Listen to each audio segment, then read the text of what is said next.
So, I feel like I've got some eclectic tastes.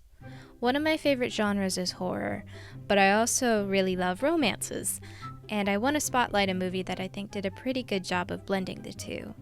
Parasomnia is an independent horror film released in 2008. The story follows Danny, an art student who works in a record shop. At the beginning of the film, he goes to the hospital to visit a friend in rehab. Nice. What are you gonna do with nice, Danny? What can you do with nice? Unrelated, his friend is kind of a jerk and recommends he goes on a tour of the psych ward on his way out. So Danny does. As you do. He happens to see a young woman asleep in her room. She has a disorder which causes her to sleep a vast majority of the time. And Danny immediately falls in love with her. Because of course he does. But it turns out in the room next to hers, there's a criminally insane hypnotist serial killer. Not a serial killer who targets hypnotists, but a hypnotist who's a serial killer. And he's also obsessed with the unconscious woman. Because of course he is. She's mine in time, and time she's mine. Yeah, this is kind of a weird movie. It's a horrific, modern, magical realism retelling of Sleeping Beauty. And maybe I shouldn't find it as charming as I do, but I do kind of like it quite a bit. The movie is very aware that it's weird. It all has a very dreamlike quality that really works to its advantage, especially given the subject matter, to the point where it's not always immediately clear what is a dream, what's a memory, what's a fantasy, what's a nightmare, what's real life. It's not a film that gets bogged down in its own internal logic. There are a lot of things that another film might take much longer to explain, or else seem more unrealistic, but the dreamy nature of the camera work, lighting, and editing make logical details seem not as important. But to be clear, this movie is bonkers. So Danny is in love with this woman he's never had a conversation with, Laura, and he finds out she's going to be transferred to a facility with a bad track record of patient abuse and deaths. So to save her from that, he kidnaps her from the hospital.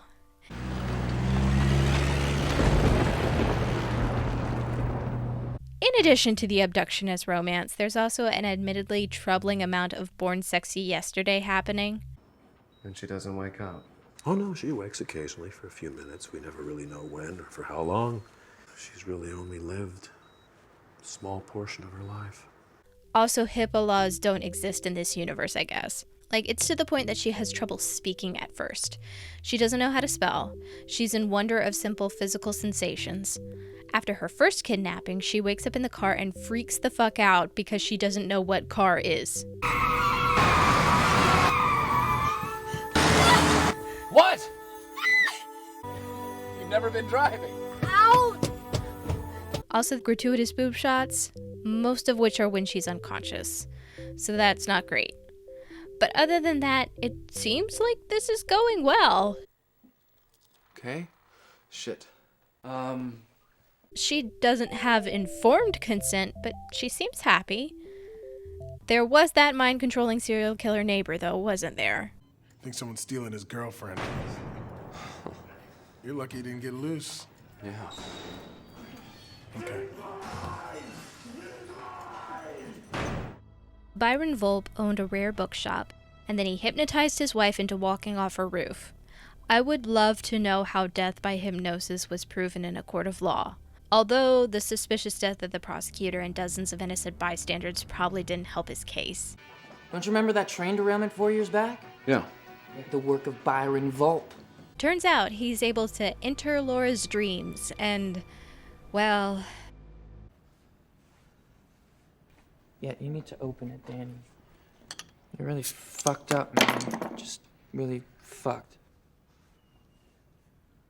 That feeling when your girlfriend leaves you after you accidentally worked through a planned lunch date, and then 3 days later you've kidnapped a stranger with a serious medical condition from the hospital, and she's cute and stuff, but then she attempted to murder you in your sleep, and she successfully murdered one of your neighbors, and then disemboweled a cop in your apartment, and then passed out, and you completely panicked and fled the scene without her, and you're starting to think your ex was right, and maybe you are too impulsive and have a problem taking responsibility for your actions. So while Danny's relating this series of events to his friend, Billy, he realizes that Laura was possessed by Volpe. Time she's mine in time. She's mine in time, and time she's mine. Tick, tick, tick.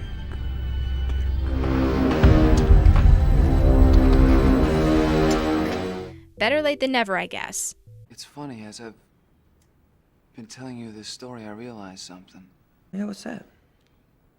I love her. Oh, no, I mean, I really love her like I've never loved anyone else. That's what's been wrong with me. I think I've always loved her from the first day I saw her. Well, that's just about the craziest fucking story I ever heard in my life. So Danny decides he's going to kill Volpe to free Laura from his influence. Things have escalated quickly, the movie.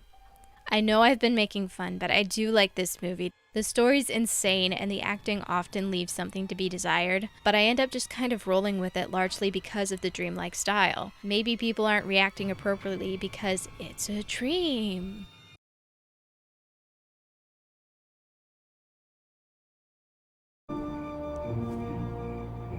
And, Oh. Let's go.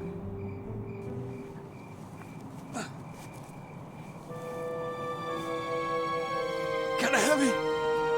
From the medication she's been on. She had pneumonia about a month ago.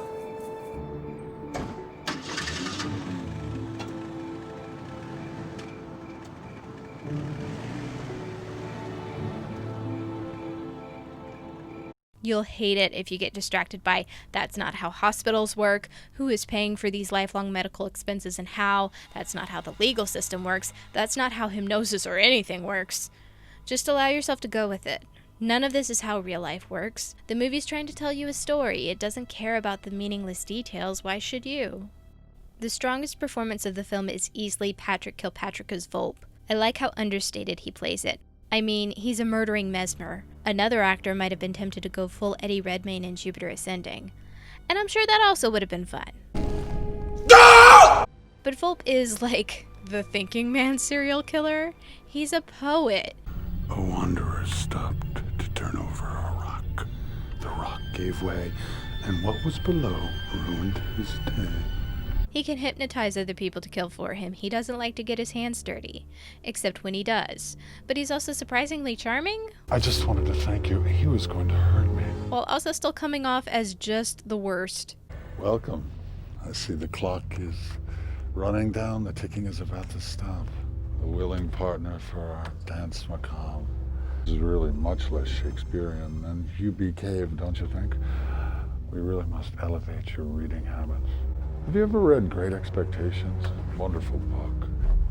I think you should really think of me more like Magwitch, your benefactor. Shut up! Run, Danny. He's going to explain Dickens to you to death. But he is also Phantom of the Opera levels of overdramatic. For the climax, he sets up his lair in Billy's workshop with his Clockwork Nightmare art show pieces. But on the way there, he goes out of his way to hypnotize and kidnap a strings duet purely so he can have live music during his big I win scene. Ladies, that piece you've been practicing so hard, play it.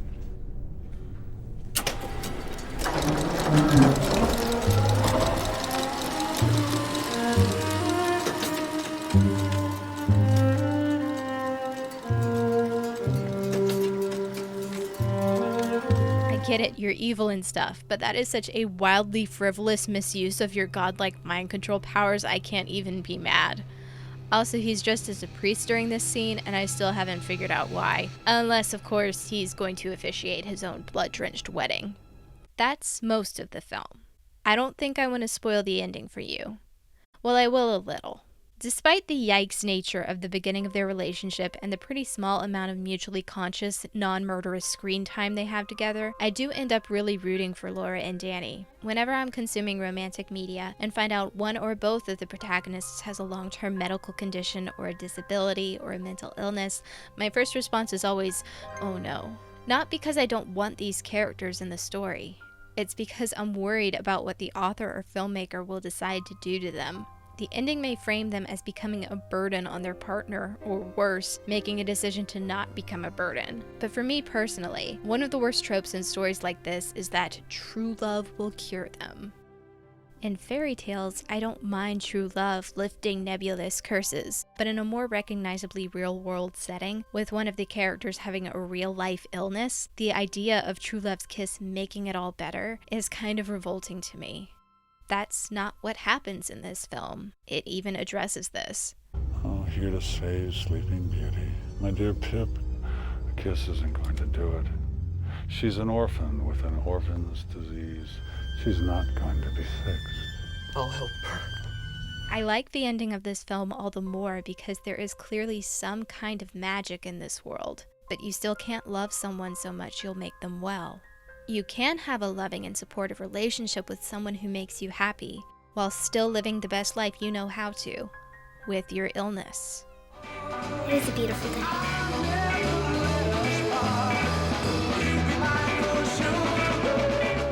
This movie is not exactly the most shining, perfect example of this idea, but it is still present. The ending is bittersweet.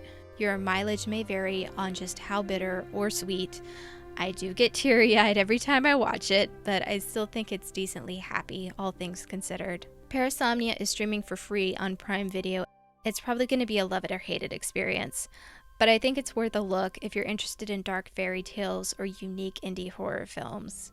And while the last scene is just as strange as the rest of the movie, no, it doesn't cop out with a hacky, maybe none of this really happened and the whole thing was a dream ending. And if this movie had that much restraint, no other movie has any excuse.